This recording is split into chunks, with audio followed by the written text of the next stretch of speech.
नमस्कार, स्वागत है आपका ITV न्यूज पर। अभिनेत्री सीमा भट्टाचार्य मानविकी में एक नया चेहरा है। इस बार सबसे गरीब लोग उन्हें स्क्रीन के बाहर पाएंगे। अभिनेत्री ने कहा कि काम के अलावा भी कई चीजें हैं जो हर व्यक्ति को करनी होती है। सच्ची मानवता तभी संभव है जब हम उपेक्षित, दामित, शोषित और उपेक्षित लोगों के पक्ष में खड़े हो सके। इस संगठन के प्रमुख टीटू बाबू ने कहा कि संगठन का हर सदस्य ऐसे व्यक्ति को पाकर खुश है। इस सर्दी के मौसम में प्रत्येक ने गाँव में आम जनता को सर्दियों के कपड़े उपलब्ध कराने की व्यवस्था की है। ये सर्दियों के कपड़े जल्द ही राज्य के हर गांव में पहुंच जाएंगे। इनके अलावा और इन्होंने क्या कहा, देख लीजिए ITV न्यूज पर। সরকারের উঁচু তলায় যারা রয়েছেন তাদের হয়তো ইচ্ছে আছে, কিন্তু ঠিক জায়গা মতো সেটা আসছে না, যাচ্ছে না। নিচু তলাতেই সেটা অন্যভাবে তাহলে উপরটা কি করে ঠিক হবে, সেই জন্য আমরা উপরে দেখতে পাচ্ছি এবং সেগুলো রেগুলার প্রতিনিয়ত আপনাদের চ্যানেলগুলোতে দেখাচ্ছে যে দেখুন নিচের তলায় এসে সেগুলো সাধারণ মানুষরা, এই যে আপনি আবাসগুলো দেখুন পাচ্ছে না, সেটা কি উপর তলার লোকরা তো সেটা চাইছে না, তারা চাইছে যাক পাক, কিন্তু সেই ক্ষেত্রে তো এই জায়গাটাকে একটু ঠিকঠাক করা দরকার। করাপশন যেহেতু বাড়ছে, যেটা সুন্দর বারবার বলছে, করাপশনের সঙ্গে আপনারা কিভাবে লড়বেন? দেখুন, করাপশনের সাথে এই মুহূর্তে যেভাবে পলিটিক্যাল করাপশন হলে আমাদের ক্ষেত্রে লড়াইটা খুব টাফ হবে। সেটা আমাদের আমরা যতটুকু পারবো তাদের পাশে, তাদের সহযোগিতা নিয়ে ওখানের সাথে যোগাযোগ করে যতটুকু পারবো মানুষের পাশে দাঁড়াবো। হ্যাঁ, আর আমরা তো কিছু ভুল কাজ করছি না, তো আমার মনে হয় আমাদের সৎ সাহস নিয়ে যদি সবার সামনে দাঁড়ানোর ক্ষমতা রাখি যদি আমরা, তাহলে আমাদের মনে হয় না খুব একটা সমস্যা হবে। পলিটিক্স তো অতীত থেকে চলে আসছে, আর ভালো কাজে তো পলিটিক্স বারবার বাধা দেওয়ারও চেষ্টা করেছে, কখনো হেল্পও করেছে। তো আশা করছি আমাদের ক্ষেত্রে সেটা কোনো বিশাল বড় সমস্যা তৈরি করবে। মানুষের জন্য মানবিকের দিক থেকে আপনি কি বার্তা দেবেন? প্রান্তিক মানুষের জন্য তো বার্তা দেওয়ার বলতে আপনি না, আচ্ছা,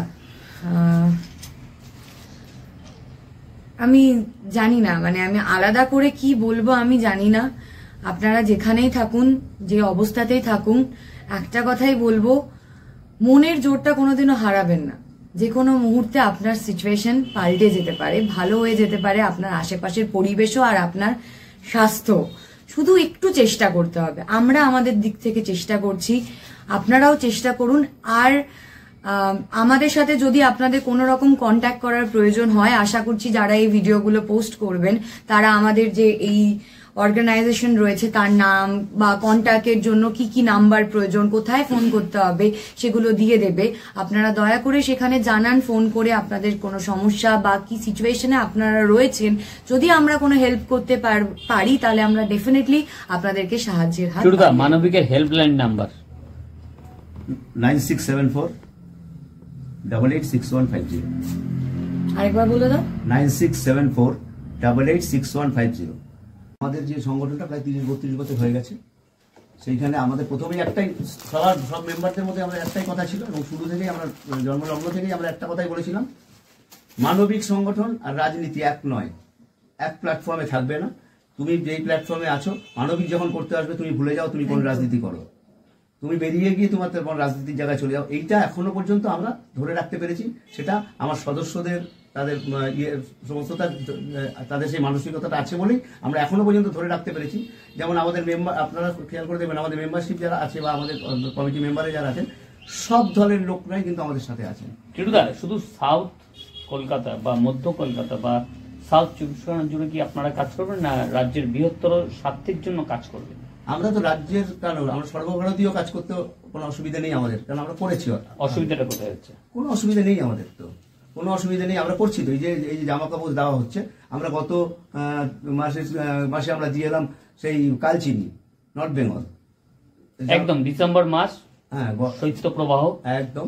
তার মধ্যে থেকে দাঁড়িয়ে আপনাদের বিভিন্ন প্রয়াস, কোন কোন জায়গায় আপনারা এই অনুষ্ঠানগুলো পালন করবেন? এই মুহূর্তে আমাদের সাথে আরো একটা সুখবর আছে আমাদের, যে 10টা NGO সমস্ত জেলা জুড়ে, বীরভূম, পুরুলিয়া, বাঁকুড়া, মালদা, এরকম 10টা জায়গা, একদম ভুটান বর্ডার, কালচিনি, কুকুরি, ওখানকার ইয়েতে সমস্ত জায়গা থেকেই আমাদের 10টা সংগঠন আমাদের সাথে জুড়েছে। খুব শীঘ্রই আমরা ওদের সাথে বসবো, ওরা আমাদের সাথে বারবার বসতে চাইছে।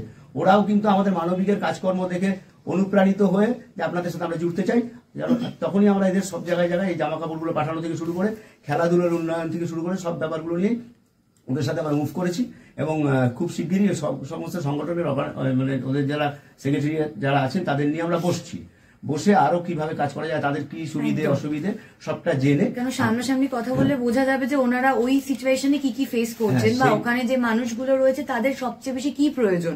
তো সেই ক্ষেত্রে দাঁড়িয়ে ওদের সাথে কথা বলে আমাদের ডিসাইড করাটা আমাদের মনে হয় বুদ্ধিমত্তার কাজ। আমরা একটা মিটিং ওদের সাথে যাচ্ছি, আমরা বসবো ওদের জেনে নিয়ে তারপরে আমরা সেইভাবে আরো যদি ওদের সাপোর্ট দিতে হয়, যেমন আমরা শিক্ষার উপরে জোর দেবো, ওখানকার বাচ্চাদের স্বাস্থ্য শিক্ষা, তারপরে তোমার সাংস্কৃতিক ব্যাপারগুলো সমস্তটাই আমরা ড্রাইভ দেবো। এবং সব থেকে বড় কথা যে এই মুহূর্তে আমাদের যা কাজ, যেটা মাথায় ঢুকে আপনারা দেখছেন আমাদের অফিসে সব জমায়েত হচ্ছে, আরো আসছে এই জামা কাপড়গুলো। একদম শেষ প্রশ্ন আপনাকে করছি, অনেকে বারবার তার মানে যদি আমরা বলি তার অনুষাঙ্গিক কিন্তু রয়েছে তাদের যে আনুষাঙ্গিক, আনুষাঙ্গিক তার সাথে রয়েছে কিন্তু তাদের যে বেড়ে ওঠা, তাদের যে কালচারাল যে সবকিছুর দিক থেকে তাদের হেল্প করা, তাদের জামা কাপড় থেকে খাওয়া দাওয়া থেকে শুরু করে সবটা।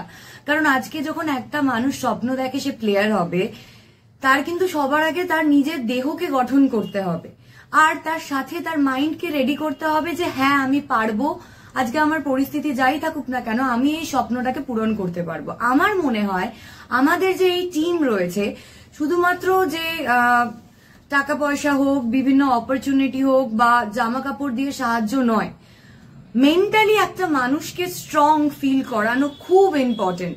কারণ জীবন যুদ্ধটা কিন্তু আমাদের নিজেদের একাই লড়তে হয়। আমাদের